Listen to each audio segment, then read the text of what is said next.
कुछ लाभ नहीं मिला है। जी जी, कोई लाभ नहीं मिला। जो कितना उनके जो है जो दिलचस्पी है, जो दुल्हन दुल्हन कह करके सबको घर में जाता है और जा करके जो है सो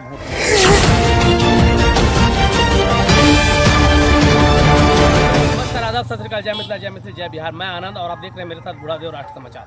आज मेरी मौजूदगी सहकारिता संघ, प्राथमिकी सहकारिता संघ जो होती है उस चुनाव को लेकर है।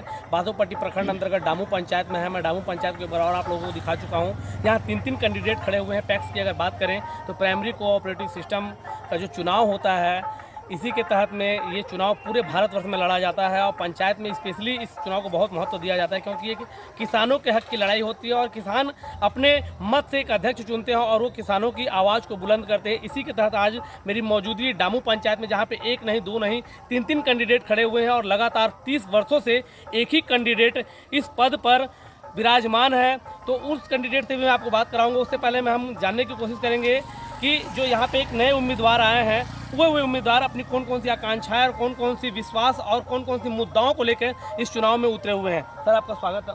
आपका भी बहुत बहुत स्वागत है। सर, आप सबसे पहले तो अपना परिचय बता पाएंगे? प्रभात कुमार चौधरी, ग्राम चिलगुलिया, पंचायत डामू, उम्मीदवार।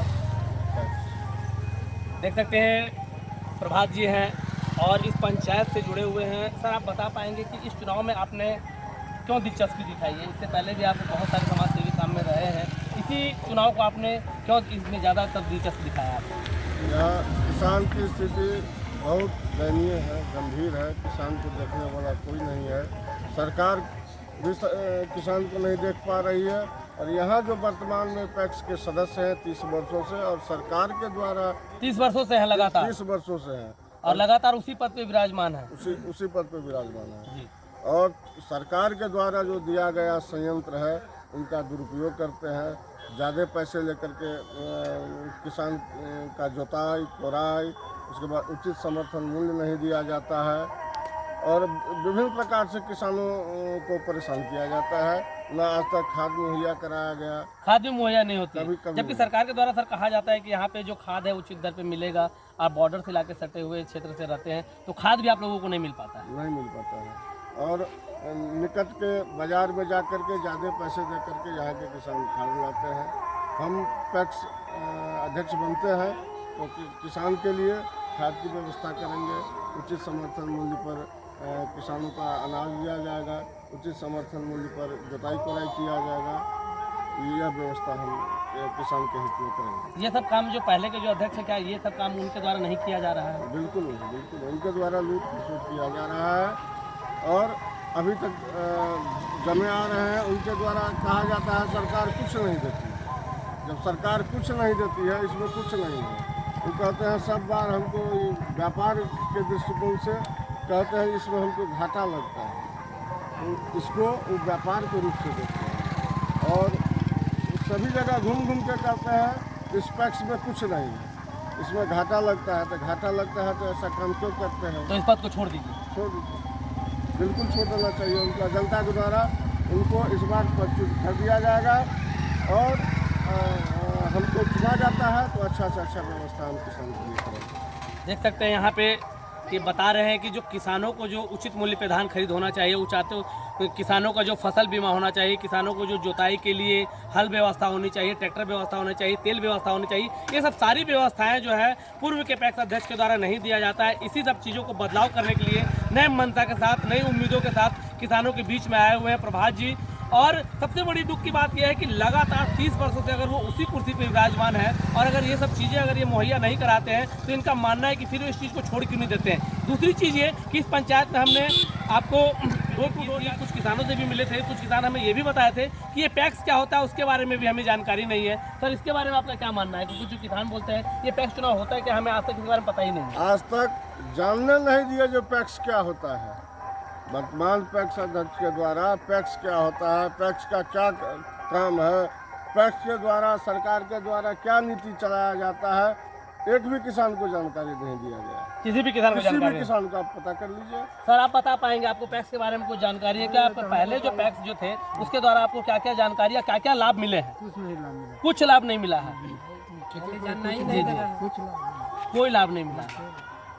किस तरह का कैंडिडेट आप लोगों को चाहिए, किस तरह का अध्यक्ष आप लोग चुनना चाहेंगे? जैसे ये कह रहे हैं नेताजी वैसे कर रहे हैं। नेताजी जैसा आप लोगों को पैक्स अध्यक्ष चाहिए? हमारे शंकर हरवास चाचा बिल्कुल सही कर रहा है, ऐसा होना भी चाहिए। ऐसा होना भी चाहिए, व्यवस्था पूरा कर देंगे।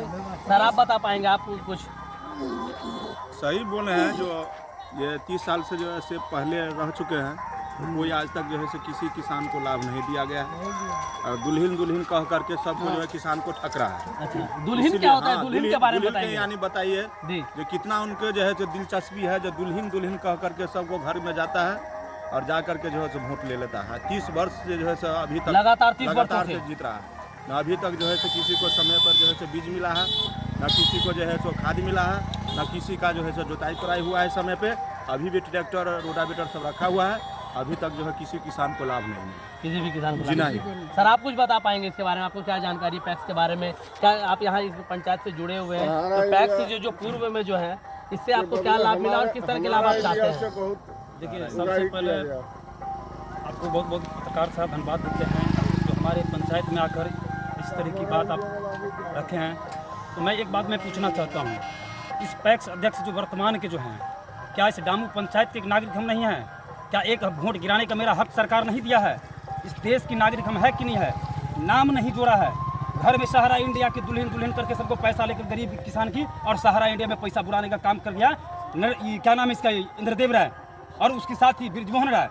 पूरी पंचायत में धरातल पर जाकर देखे जिस सहारा तरीका- इंडिया की जो आप बात कर रहे हैं, इसको पैक्स चुनाव से इसका कोई रिलेटिव होता नहीं है। हाँ। सहारा इंडिया तो कंपनी बंद हो चुकी है और सरकार ने तो कहा भी कि जिसके पैसे रुक चुके हैं उनके पैसे उनको वापस मिल जाएगा। तो इसके बारे में सहारा के बदला इससे में पैक्स हमारा में और कर सहारा दिया तो क्या गया अंतर है? है अंतर। जी जी। यही पैक्स की आधार कार्ड मांगता है, आधार कार्ड मांग कर नाम जोड़ता है और दुल्हन करके सबके सहारा इंडिया में जाकर पैसा बर्बाद किया है। और किसान की जो खाद बीज नहीं देने वाला है, ये ब्रिजमोहन राय हर साल बोलता है कि हमको 2 लाख का घाटा लगता है। 2 लाख का घाटा लगता 2 है? लाख का घाटा लगता जी। है। मैं तो कहता हूँ, 2 लाख के घाटा लगता है ना, तो काहे खड़ा होता है इस पद पर? तुम मत खड़ा हो, छोड़ दो इस पद को। इस बात को छोड़ दो। जिस तरीका पैक्स के अध्यक्ष शंकर चौधरी ने इस बार काम करेगा, और वर्तमान में जी रहते हुए जिस टाइम में मुखिया थे, डामू पंचायत में जाकर धरातल पर दिखे इतना अच्छा काम किया है। आज शंकर चौधरी का नाम जनता एक जनता ले रहा है, और जुबान भी जनता की नाम है। एक ही बार बदलाव कर देना इस बार पैक्स इसको प्रभात जी का ही नाम शंकर चौधरी है। प्रभात जी का नाम ही शंकर चौधरी प्यार से शंकर चौधरी का प्यार से कहते हैं, दुलार से, दुलार से। क्योंकि भोलेनाथ की भक्त हैं, जी जी। इसीलिए इनके शंकर चौधरी का नाम प्यार से कहा जाता है। और किसान को तो बर्बाद करके रख दिया है 30 साल में। चलिए देखते हैं यहाँ पे और बार सबसे बार बदलाव करता है जी। कि सरकार हमको नहीं देता है।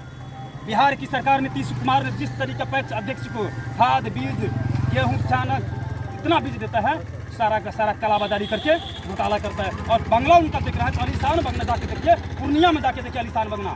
पूर्णिया में कितना बड़ा आलिशान बंगला है। यहाँ से कमा रहे हैं और पूर्णिया में बंगला बना रहे हैं। पूर्णिया में बंगला बनाया हुआ है। जी। और जब कहते हैं किसी को यहाँ पे, तो कहते हम गरीब आदमी, हमको तो घाटा लग जाता है। जब घाटा लगता है तो बाबू काहे खड़ा होते हैं आप? छोड़ दो उस पद को, छोड़ दो, कोई गरीब आदमी सेवा करेगा उस पद को। और देखिएगा जिस टाइम में किसान को लाभ मिलेगा। अगर वो कह रहे हैं हमको फायदा नहीं है, तो आप छोड़ दीजिए। जो अभी नया सीन को खड़े हैं उनको दे दीजिए, जो चलिए भाई आप ही लोग लड़िए। अब देखिए कितना अच्छा जो है सो मकान बनाया हुआ है, और दुल्हन कह करके सबसे वोट ले लेता है बार बार, और 30 बरस से अभी तक राज कर रहा है। देख सकते हैं यहाँ पे किसानों की आप राय जाने हैं, और 30 बरस से लगातार एक ही पद पे विराजमान है। आइए हम आपको शंकर जी से मिलवाते हैं, प्रभात जी से मिलवाते हैं कि उनका छाप आ चुका है, उनके क्या छाप है और वो आम जनताओं से क्या अपील करना चाहेंगे। आपके क्या छाप है और आप किसानों से क्या अपील करना चाहेंगे? किसान से हम अपील करना चाहेंगे, अधिक से अधिक वोट से हमको विजय बनाएं। अगर हम जीतते हैं तो किसान के हित में काम करेंगे और ज़्यादा से ज़्यादा किसान को लाभान्वित करेंगे। मेरा छाप है मोतीमाला छाप, और भारी से भारी मत दे करके किसान हमको विजय करेंगे।